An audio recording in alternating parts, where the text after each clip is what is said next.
Kalau misalnya itu. pembagiannya itu tidak sesuai dengan KHI, Al-Quran, hadis, yang seperti dibagi setengah, dibagi sepertiga, dan sebagainya, itu apa tidak apa-apa atau apakah itu kemudian menjadi masalah di? Karena kan wala taqulu amwalakum bainakum bil batil illa an takuna tijaratan antaradin minkum. Jadi Karena kalau seandainya orang yang non muslim gitu kan, dia ingin membagikan warisannya itu secara Islam, apakah itu baik-baik, apakah itu tidak bermasalah atau bagaimana? ya benar. Kalau misalnya pembagiannya itu tidak sesuai dengan KHI, Al-Quran, hadis, yang seperti dibagi setengah, dibagi sepertiga, dan sebagainya, itu apa tidak apa-apa atau apakah itu kemudian menjadi masalah di? Karena kan begini Pak, kadang karena akurnya sebuah keluarga, biasanya kayak gitu, karena akurnya keluarga, kakak adik akur gitu kan, ya sudah, karena lebih banyak yang mengurus orang tua ini yang perempuan, terus yang saudara laki-laki lebih di luar, ada ada musyawarah dalam keluarga, ya udah lebih banyak saya serahkan sebagian 90% buat adik gitu kan, dan 10%-nya saya saja. Kalau seperti itu kan nggak sesuai dengan hukum Islam pembagian itu kan tidak sesuai dengan aturan waris yang sudah dijelaskan tadi. Itu bagaimana Pak? Baik, ini pertanyaan sangat menarik. Jadi saya coba mengutip ayat Al-Quran. Wala taqulu amwalakum bainakum bil batil illa an takuna tijaratan antaradin minkum. Jadi dalam Al-Quran jelas dinyatakan bahwa janganlah sampai di antara kalian ini memakan harta sesama satu sama lain dengan cara yang batil, cara yang tidak benar. Tapi haruslah hendaklah itu dilakukan dengan cara yang berdasarkan perasaan saling rela atau ridho di antara kalian. Nah, termasuk harta warisan ini, kenapa Allah kemudian menetapkan porsi-porsi harta warisan tertentu kepada para pihak-pihak yang sudah ditetapkan, ya, semata-mata untuk menjaga yang namanya keadilan itu tadi. Lalu bagaimana dengan kasus ketika katakanlah para ahli waris bersepakat untuk tidak membagi bagiannya atau porsinya terhadap harta waris sesuai dengan petunjuk Al-Quran atau sesuai dengan apa yang digariskan dalam Al-Quran. Nah, ini dalam istilah fikih Islam itu dinamakan dengan takhorruj atau keluarnya ahli waris dari golongan atau pihak yang menerima waris. Artinya apa? Artinya pihak ini kemudian menolak untuk memperoleh harta waris, tetapi digantikan oleh harta lainnya dari harta peninggalan si pewaris. Contoh katakanlah seperti ini, Mbak Erma. Mbak Erma. Gimana? Misalnya Mbak Erma suatu saat nanti menikah dengan pasangannya, dan alhamdulillah pasangannya ini langgeng sampai kakek nenek, tetapi sayangnya tidak dikaruniai keturunan. Sampai ini kan permisalan, sampai akhirnya si pasangan ini meninggal. Dan pasangan ini dia punya saudara laki-laki satu-satunya. Nah, dalam kasus ini maka Mbak Erma sebagai janda yang meninggalkan, karena tidak memiliki anak keturunan, maka Mbak Erma mendapatkan bagian 1/4 dari peninggalan suami. Nah, sisanya adalah hak dari saudara laki-laki tadi. Cara dilihat dari katakanlah dalam konteks ekonomi, kemudian penghasilan dan sebagainya, saudara laki-laki ini sangat kaya raya. Dan Mbak Erma ini seorang janda sendirian, tidak punya anak keturunan dan sebagainya, hanya mendapatkan bagian 1/4. Nah, secara hukum ini, secara sosial juga ekonomi, apakah ini dinamakan keadilan dan sebagainya? Meskipun itu sudah sesuai dengan apa yang tertuang dalam Al-Quran bagian-bagian itu. Nah, untuk kasus seperti ini bisa diakomodir lewat jalur kesepakatan tadi, jadi dinamakan takhorruj atau keluarnya golongan ahli waris tadi dari pihak yang menerima bagian warisan, seperti itu. Katakanlah, jadi ada 2 skema pembagian. Katakanlah, oke, Mbak Erma mendapatkan harta 1/4, kemudian saudara laki-lakinya adalah sisanya dibagikan, lalu kemudian dirembukkan lagi berdasarkan kesepakatan. Sebenarnya saya nggak perlu harta sekian banyak ini.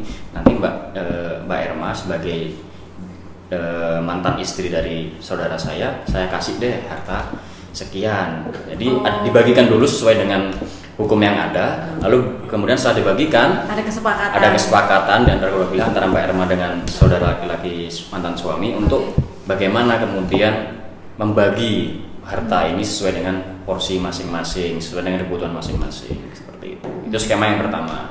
Jadi dibagikan dulu sesuai dengan hukum yang ada, lalu disepakati untuk salah satu pihak mensubsidi pihak yang lain dari harta warisan itu. Lalu kemudian cara yang kedua adalah dengan skema yang kedua adalah dengan mengganti harta warisan itu dari harta pribadi ahli waris. Itu seperti apa? Katakanlah tadi kasus tadi Mbak Erma ditinggalkan harta sekian banyak. Lalu bagian dari si saudara laki-laki ini adalah berupa aset rumah, katakanlah.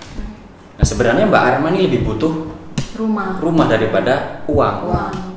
Nah itu bisa digantikan oleh si pewaris saudara laki-laki tadi. Oke lah kalau gitu saya barter, meskipun harga rumahnya ini tidak sebanding dengan harta atau uang yang Mbak Erma miliki sebagai harta warisan tadi. Berarti kembali ke kesepakatan lagi, tapi itu masih dalam koridor sesuai dengan kaidah-kaidah fikih.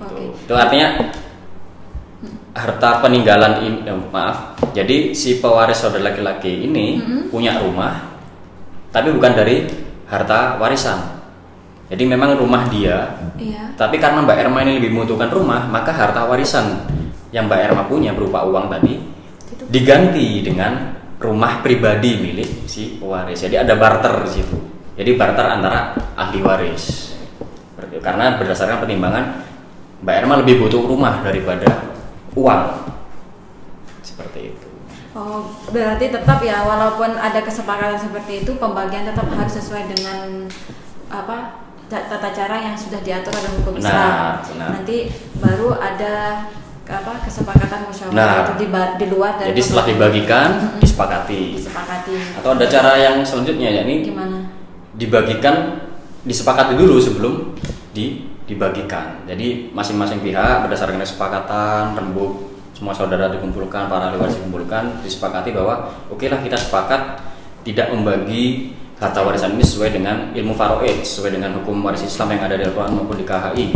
Selama itu disepakati oleh masing-masing para pihak ahli waris, maka itu tidak dipermasalahkan. Karena itu bisa jadi pertimbangannya adalah melihat kondisi masing-masing ahli waris. Katakanlah ahli waris berdasarkan hukum mendapatkan 1/8, ternyata secara ekonomi dia tidak layak, dia masih perlu harta yang lebih dari 1/8. Itu bisa disepakati oleh masing-masing ahli waris. Selama itu disepakati, okelah kita bagi sesuai dengan kebutuhan masing-masing ahli waris. Katakanlah ahli waris ada yang kaya raya, saya nggak butuh banyak-banyak, lebih baik untuk saudara yang lain lebih membutuhkan, itu nggak apa-apa. Selama itu disepakati oleh para ahli waris. Karena kalau tidak sepakat, bisa jadi itu adalah objek sengketa waris. Pada intinya memang Islam mengajarkan tadi, ayat yang saya buatkan tadi, bahwa jangan sampai sesama kalian itu memakan harta dengan cara yang batil dan benar, tapi hendaklah itu dengan diperoleh oleh cara-cara yang berdasarkan sikap rela dan saling ridho satu sama. Berarti dapat kalau boleh kami simpulkan, berarti kan tujuannya pembagian itu biar jelas, itu biar ada kejelasan juga dan diutamakan juga asas keadilannya itu. Yang penting adalah asas keadilannya.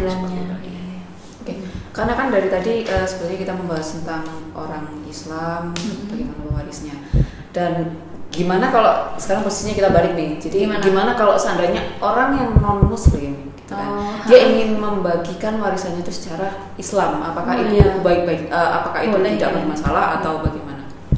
Ya pada prinsipnya selama itu disepakati oleh para ulama tidak masalah. Meskipun dia non Islam kemudian tertarik, kayaknya pakai cara Islam ini biar gak ribet, karena sudah jelas gitu perhitungannya. Sudah jelas perhitungannya berapa ya nggak masalah. Selama para ahli waris tadi sepakat untuk menggunakan sistem pembagian waris tadi. Karena tadi kan saya sudah menyebut di awal ada 3 sistem hukum waris yang kita akomodir dalam peraturan undang-undangan Indonesia, baik itu secara sistem waris Islam, sistem waris berdasarkan BW atau hukum perdata, kemudian hukum waris berdasarkan sistem adat. Ini kan masing-masing ahli waris kan berhak memilih pakai cara yang mana. Oke. Jadi baik Islam memilih dengan cara adat ataupun Islam memilih dengan cara BW pun tidak masalah. Tidak masalah. Kan kesepakatan dan kerelaan berarti kan ya, kerelaan. Iya. Oke.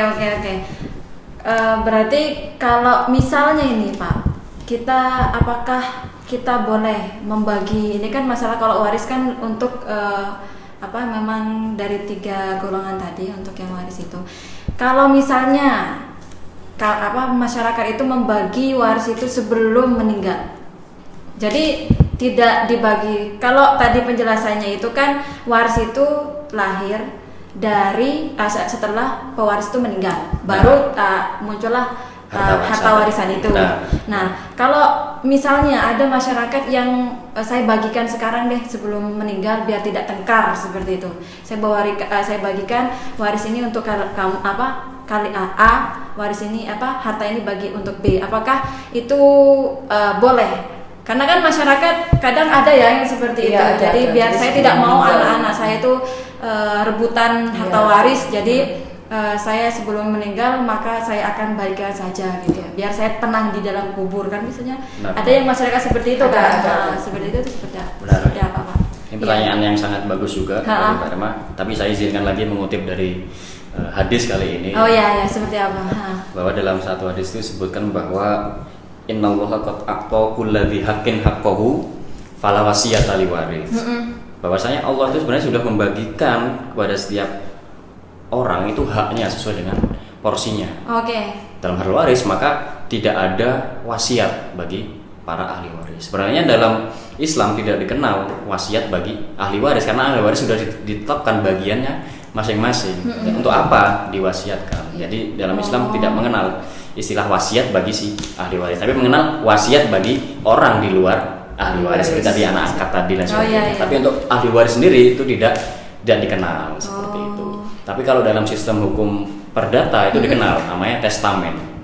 Apa itu? Jadi kalau dalam hukum perdata kan sebab adanya kewarisan itu bisa jadi karena undang-undang atau karena wasiat dari si pewaris.